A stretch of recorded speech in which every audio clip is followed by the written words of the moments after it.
और अब खास मुलाकात सेगमेंट में हमारे साथ आज खास मेहमान मौजूद हैं स्टूडियो में। कम्युनिस्ट पार्टी ऑफ इंडिया के जनरल सेक्रेटरी अतुल कुमार अंजान जी। अंजान जी, बहुत बहुत स्वागत है आपका। धन्यवाद हितेश जी। ये हमारा चूंकि इलेक्शन बुलेटिन है, हम 23 में जिन राज्यों में विधानसभा के चुनाव हो रहे हैं और 24 में देश के चुनाव हैं, तो लिहाजा उसके संदर्भ में बात करते हैं। और आप मौजूद हैं तो हम 2024 पर ही चल रहे हैं जी और 2024 की बात करेंगे। पीएम मोदी ने अभी हाल ही में एक बयान दिया है, बड़ा सुर्खियों में है। गृह मंत्रियों की बैठक उन्होंने की है और उस बैठक के संदर्भ में उन्होंने बात यह कही है, कलम वाले नक्सलवाद का उन्होंने जिक्र किया है। दरअसल अर्बन नक्सलवाद का जिक्र कर रहे थे, वो कह रहे थे कि सिर्फ गोली वाले बंदूक वाले जो नक्सलवाद है, सिर्फ वही नहीं, कलम वाले नक्सलवाद भी खतरा है। इस पर आपका क्या नजरिया है?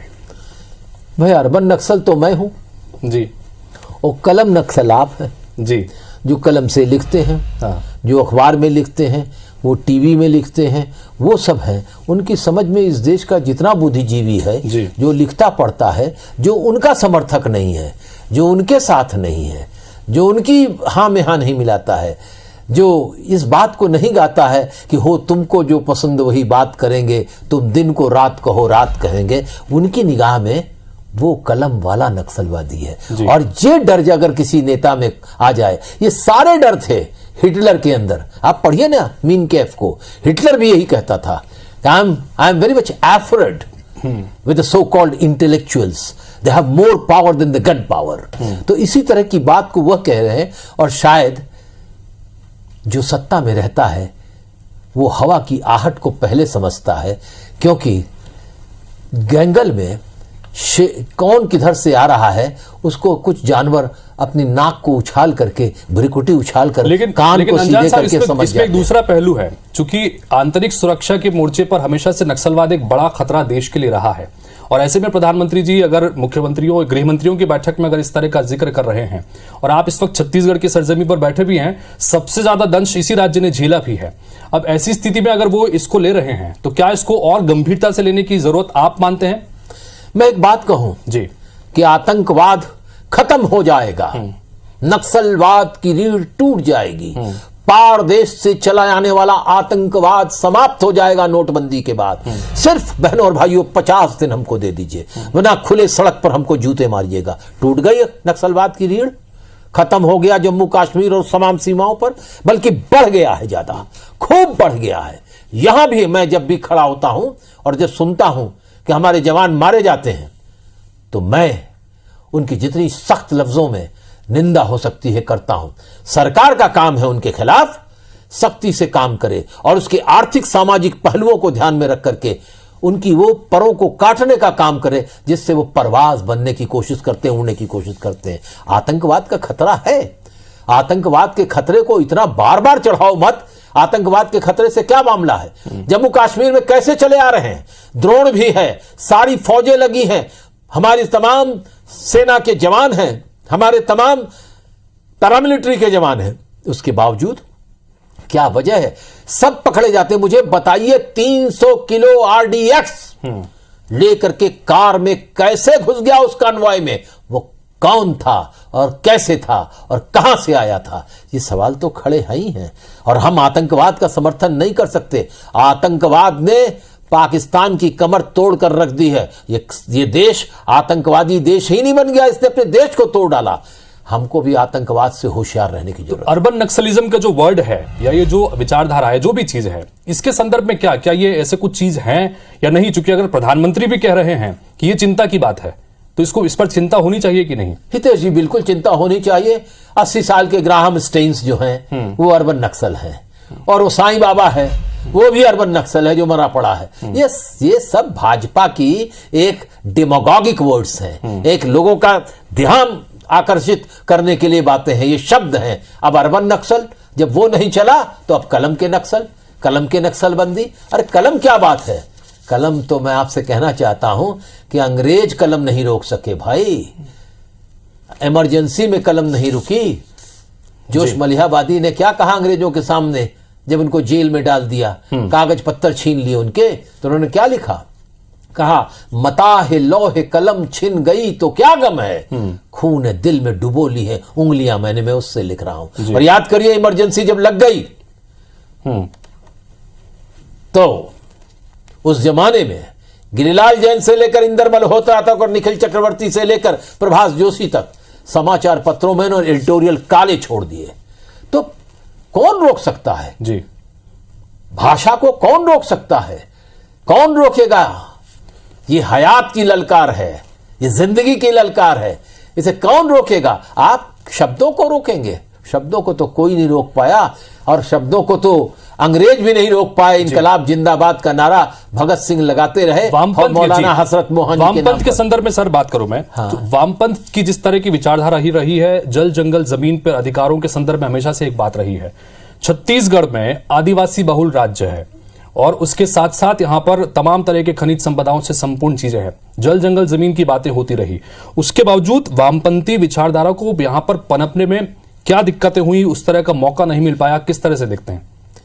देखिए, खाली जल जंगल जमीन का नारा दे देने से वामपंथी दल नहीं बढ़ जाएंगे आगे। हमें अपनी सांगठनिक क्षमता को बढ़ाने की जरूरत पड़ेगी। हम लोगों के बीच जाएं, हम लोगों को, संबंधित लोगों को समझाएं। इस काम में हम लगे हुए हैं। चाय पार्टी पर 50 आदमी इकट्ठा दोस्त करना आसान है, विचारों पर 4 दोस्त इकट्ठा करना बड़ा मुश्किल काम है, और उस काम में हम लगे हुए हैं। ऐसा न होता तो इतनी बड़ी बड़ी पदयात्राएं बस्तर में, जगदलपुर में हजारों हजार महिला, नौजवान, पुरुष जो चला रहे हैं मनीष कुंजाम के नेतृत्व में जी, ये कैसे चल रहा है? लेकिन भारतीय कम्युनिस्ट पार्टी के नेतृत्व में कैसा चल रहा है? कुछ लोग पूछते हैं युवा कहां? आप जरा उनकी तमाम उन वीडियो को देखिए, वो कौन है?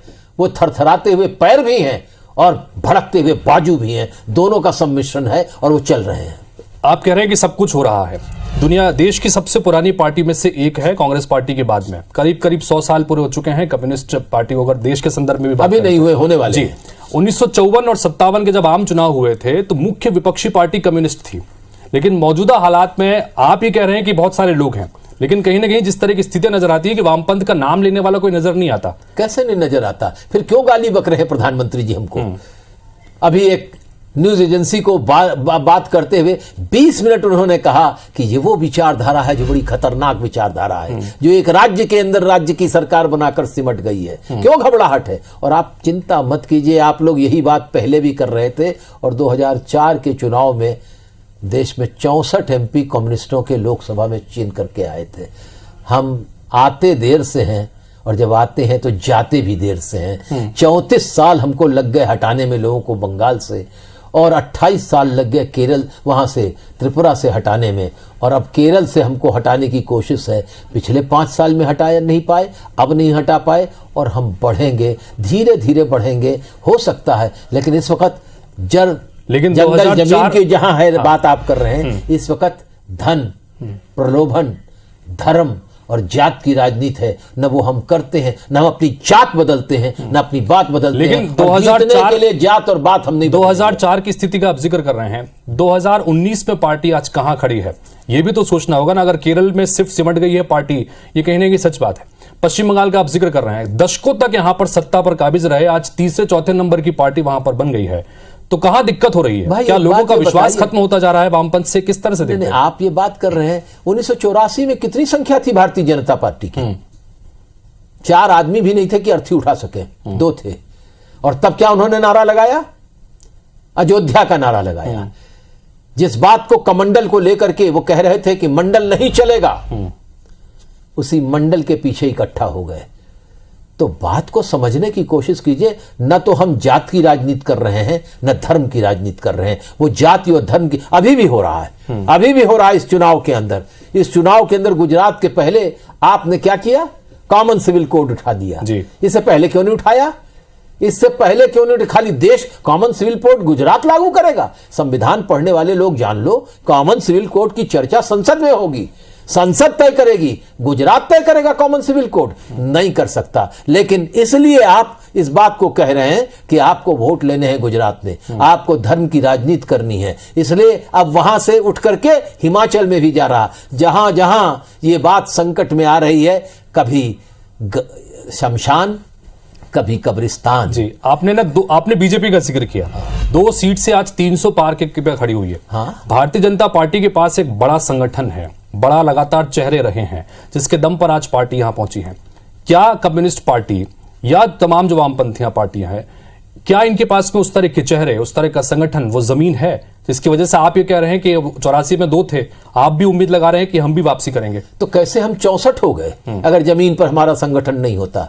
हमारे चेहरे हैं, वो चेहरे ग्लॉसी नहीं है, बहुत खूबसूरत नहीं है चेहरे। तो 84 में अटल बिहारी वाजपेयी से बड़ा कोई चेहरा था क्या? आडवाणी जी थे और भी तमाम लोग थे, मुरली मनोहर जोशी थे, तमाम नायिकाएं थी उसमें के अंदर। हम तो नहीं ला रहे हैं किसी को उसमें। हमारे खुरदुरे चेहरे वाले लोग 64 MP लेकर के आए और हमारे पास चेहरे हैं।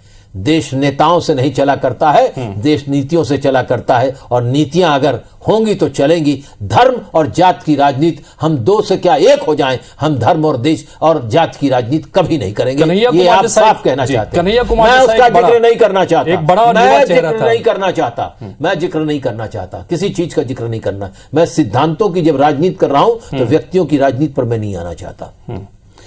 तो उसके बाद 2014 के बाद में भारतीय जनता पार्टी की सरकार बनी, 2019 में फिर सरकार बनी। 2014 के बाद और 2000 के पहले की परिस्थिति, 14 के पहले की परिस्थिति किस तरह से आकलन करते हैं? 2014 की परिस्थिति जो थी वो ये थी कि बहनों और भाइयों, हर साल 2 करोड़ नौजवानों को काम दूंगा। बहनों और भाइयों, 100 दिन में विदेशों से काला धन ले आएंगे।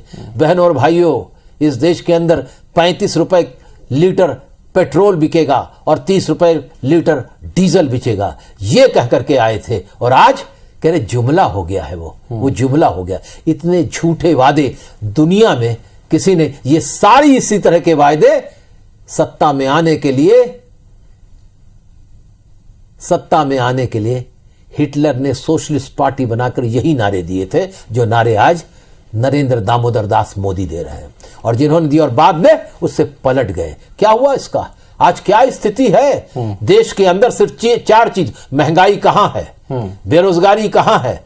एक अभी पार्लियामेंट के पिछले सदन के अंदर जितेंद्र सिंह, प्रधानमंत्री कार्यालय के राज्य मंत्री, उन्होंने कहा कि 1,74,000 नौकरियां हमने दी, उसके लिए 22.5 करोड़ नौजवानों ने आवेदन पत्र दिया था। क्या स्थिति है बेकारी की? महंगाई का क्या है? आप ये बात कर रहे हैं, कैसे आप बात करने की हिम्मत कर रहे हैं? 5% आटे के ऊपर जीएसटी लग गई, और अब और नया आ गया 10 दिन पहले। आटे पर जीएसटी होगा जो खरीद के लाएगा होटल वाला, और उसके बाद उसके वो जीएसटी देगा, वो भी हमको देना है। और जिस होटल में हमें खा रहा हूं वो आटे पर बनी हुई रोटी पर भी जीएसटी देना है, और अगर मेरी इच्छा पराठा खाने की हो गई तो 18% जीएसटी दूंगा। ठीक है, तो ये सारे तमाम मुद्दे हैं। 2024 में सीपीआई की क्या भूमिका हम देखें? आम जनता के लिहाज से मैं सवाल पूछ रहा हूं, क्या भूमिका हम देखें? और दूसरा ये कि पीएम के चेहरे के रूप में अगर एक विकल्प की बात होती है तो किसे मानते हैं? देखिए, पीएम का चेहरा बना करके आप नरेंद्र मोदी की आड़ में छिपने की कोशिश मत कीजिए। इस देश में यही सवाल था कि जवाहरलाल जी चले जाएंगे तो प्रधानमंत्री कौन बनेगा। जवाहरलाल जी चले गए, उसके बाद लाल बहादुर आ गए, तो लाल बहादुर जी के बाद कौन, और इंदिरा जी के बाद कौन, और यहां तो जनता पार्टी में 10 चेहरे हैं, 15 चेहरे हैं, 20 चेहरे हैं, 30 चेहरे हैं, मोरारजी देसाई हो गए। तो देश 140 करोड़ का देश है, चेहरों के लिए मोहताज नहीं है। मैंने पहले कहा देश नीतियों से चलेगा, और 2024 में हमें ऐसी नीतियों का निर्माण करना पड़ेगा, और निर्माण हो जाएगा।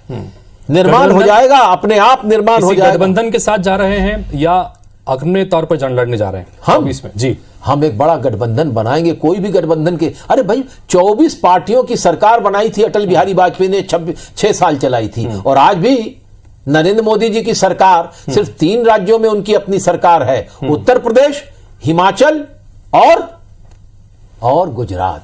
ठीक है, बाकी सब राज्यों में तो गठबंधन की सरकार है। हम पिए तो तुम पियो तो पुण्य, और हम पिए तो पाप।